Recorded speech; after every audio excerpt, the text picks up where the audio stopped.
Faut-il reprendre ses études forcément quand on envisage une reconversion professionnelle? C'est une excellente question à laquelle je vais vous répondre aujourd'hui. Bonjour à tous, j'espère que vous allez bien. Alors, quand on envisage de se reconvertir professionnellement ou en tout cas de faire un métier qui est différent de celui qu'on occupe actuellement, forcément, très vite se pose la question de reprendre ses études. Et c'est une question qui est d'autant plus légitime qu'en France, on connaît le poids du diplôme, le passe-droit. Donc on baigne en fait dans cette culture des études et du diplôme. Avant de répondre à cette question, en fait, avant de vous lancer dans des études, la première chose en fait à faire avant, voilà, toute inscription quelque part, c'est déjà de vous confronter à la réalité du terrain, de vérifier en échangeant avec d'autres personnes, en allant discuter avec des personnes qui font ce métier qui vous intéresse, en faisant des stages, en proposant peut-être des missions gratuites, en faisant des journées d'observation pour vraiment en fait, vous confronter à la réalité et vérifier que c'est vraiment un métier qui vous attire. Là, par exemple, à l'école de mon fils, il y a une maman là, qui a 40 ans qui travaille comme chef de projet dans la santé et elle se pose la question de devenir institutrice. Et avant même de s'inscrire au concours pour être professeur des écoles, elle passe là en ce moment 15 jours à l'école, elle va sillonner à travers les classes de primaire et de maternelle pour voir un petit peu finalement est-ce que l'image qu'elle a du métier d'institutrice est conforme à la réalité. Et c'est très important parce que souvent entre les fantasmes qu'on peut avoir, surtout quand on est dans des optiques de reconversion professionnelle, qu'on veut quitter ce qu'on faisait avant, on peut parfois idéaliser un peu certains métiers, donc c'est important de se reconfronter à la réalité et de vérifier avant même d'entamer des études, si tant est qu'en plus ces études soient longues. Donc ça, c'est la première chose. Ensuite, donc, études ou pas études. Alors, déjà, ce qui va être important, c'est quel type de métier vous avez envie d'exercer. Déjà, il y a certaines professions qui sont réglementées, donc vous n'avez pas le choix. Médecin, avocat, psychologue, là, la question, elle ne se pose même pas. Vous avez besoin de diplôme. Ensuite, ça va dépendre de où vous voulez postuler. Est-ce que les secteurs font très attention aux diplômes que vous allez avoir? Par exemple, j'ai une amie, et parfois il peut y avoir des choses très aberrantes, hein, mais je connais une personne qui avait postulé pour une entreprise. Cette entreprise a 3 concurrents. Et cette personne avait travaillé comme chef de produit chez ces 3 concurrents. Donc elle avait une excellente connaissance de la réalité du métier de chef de produit. Pour les 3 concurrents, elle connaissait très bien la concurrence, elle connaissait très bien le marché, elle avait d'excellents résultats dans toutes ses missions, donc elle connaissait très bien ce métier-là, elle était douée pour ça. Et on lui a dit non, en fait on ne vous prend même pas en entretien parce que vous n'avez pas fait le top 3 des écoles de commerce, vous n'avez pas fait HEC, ni l'ESSEC, ni l'ESCP, elle avait fait ingénieur agro. Donc voilà, alors qu'elle avait une expérience excellente. Donc parfois, on arrive quand même à des situations, il faut l'avoir en tête, hein, parce que c'est une réalité du marché, où le diplôme peut être plus important que l'expérience. Donc regardez ça justement, où est-ce que vous avez envie de postuler, renseignez-vous sur ce qu'on attend en termes de diplôme. Et il peut y avoir donc des métiers, des secteurs qui vont les exiger et d'autres pour lesquels, notamment je pense à l'entrepreneuriat, où on n'a pas forcément besoin d'un certain diplôme. Et là, ce qui est important justement de se poser, c'est pourquoi vous avez envie de faire ce diplôme-là? Qu'est-ce qui vous intéresse dans le fait de reprendre des études? Est-ce que c'est vraiment pour apprendre le métier?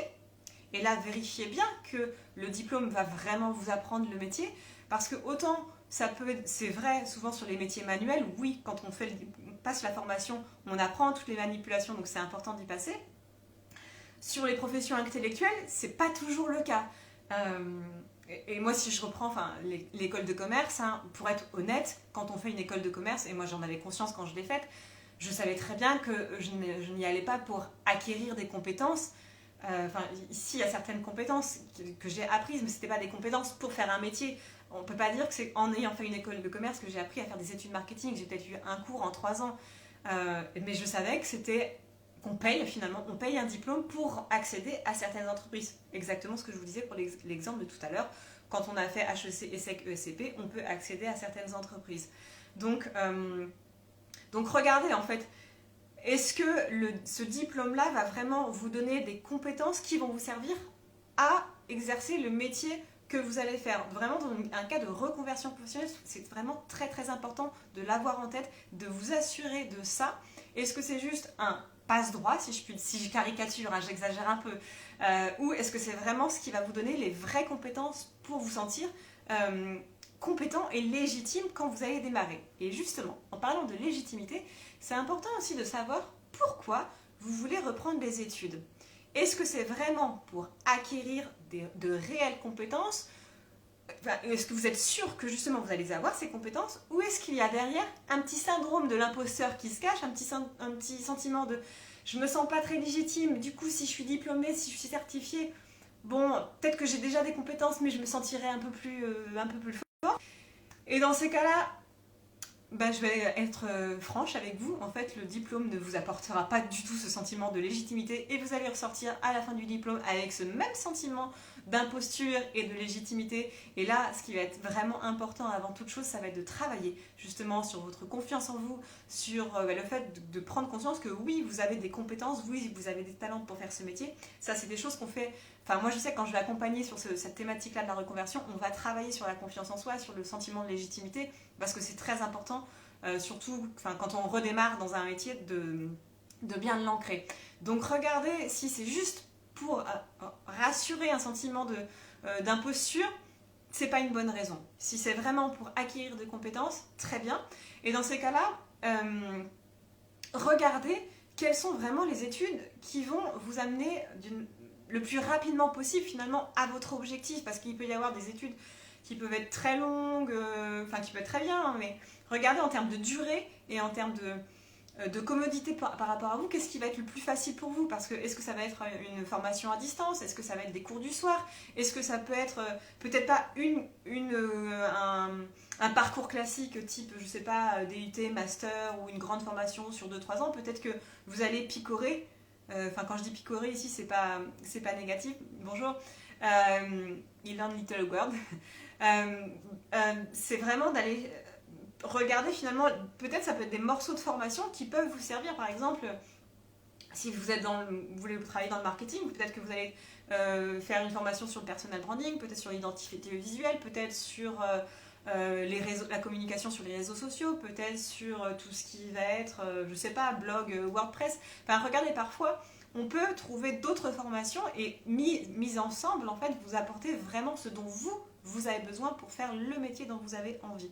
Donc, regardez vraiment, c'est important de regarder tous ces aspects-là avant de vous lancer bille en tête dans de nouvelles études, parce que autant il y a des choses qu'on peut se permettre, si je puis dire, quand on est étudiant, quand on démarre, si on a 18, 19, 20 ans, c'est pas trop gênant. Et encore, parfois on pourrait gagner un petit peu de temps, mais ça fait partie de l'apprentissage, on va dire. Mais si on est dans une reconversion à 30 ans, 40 ans, 50 ans, ça va être d'autant plus important de vous reposer cette question-là. Est-ce que je fais des études et lesquelles je choisis pour m'assurer d'aller le plus vite vers mon objectif d'exercer mon métier, d'en vivre et de m'y épanouir. Donc dites-moi où vous en êtes, de vos projets, de votre situation professionnelle actuelle. Est-ce que tout ça vous parle? Et puis, bien sûr, on parlera de ce sujet des études, comment bien les choisir dans l'accompagnement. J'ai hâte de vous en dire plus. En attendant, je vous souhaite une très belle journée et je vous dis à demain pour le prochain live. Et demain, comme c'est vendredi, ce sera un live plutôt bien-être, prendre soin de soi, prendre soin de son corps, parce que pour tout projet en fait, professionnel ou personnel, si on n'est pas en pleine forme, si on n'est pas en bonne santé, si on n'est pas plein d'énergie, ça va être un petit peu difficile. Donc on parlera, je ne sais pas encore de quoi. Si vous avez des besoins, dites-le moi et ça me fera plaisir d'en parler. Bonne journée et à demain!